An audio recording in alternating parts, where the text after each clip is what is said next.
Looking at more of the governor's mansion. This is in the library right across from the main parlor on the ground floor. Portraits of first ladies hang there. A lovely stone fireplace. This place just makes you want to move in, I think. We are joined now by Christy Trimble, who is a docent here at the governor's mansion. And the first question is, what is a docent? A docent is a fancy term for a tour guide.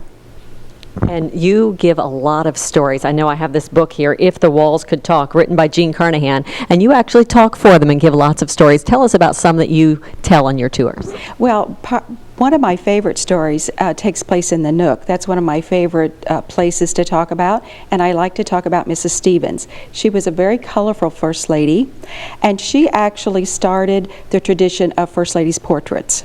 Now, she loved to party. In fact, she had so many ball gowns that she didn't know which one to use for her official portrait, so she has two on. The bodice or the top is of one gown, the skirt is of a second. And I think the First Lady portraits are part of the beauty of this house. It is exactly, that is exactly right. Mrs. Stevens, while she loved to party, and they were socialites in Boonville before they moved into the mansion, she also was a very Christian lady, very devout Christian. And you were expected, if you partied on Saturday night and you spent the night, you were also expected to go to Sunday school where Mrs. Stevens taught a class for young adults. While we visit here, our videographer Con Costin is giving us a bit of a walking tour of the governor's mansion. There you see he's back in the library, I believe. Let me ask you about the condition of this place, because people who live in this area will remember a few years ago that Mrs. Blunt, Melanie Blunt, and other First Ladies, former First Ladies, had a campaign to raise money to do some repairs to this house. It was in pretty bad shape, was it not? It was, and Mrs. Blunt led the campaign to raise funds to help with the water damage that was upstairs.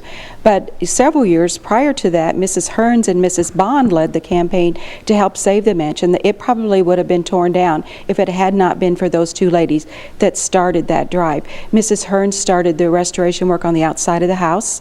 She had 2 terms to do it, and then Mrs. Bond followed her, and she did all the inside decorating. The house didn't used to look like this, but she was the perfect First Lady to do that because she was an interior decorator by profession. And it's something everyone should see. You can take a free tour here. Go to the DNR website to see how you can take a tour.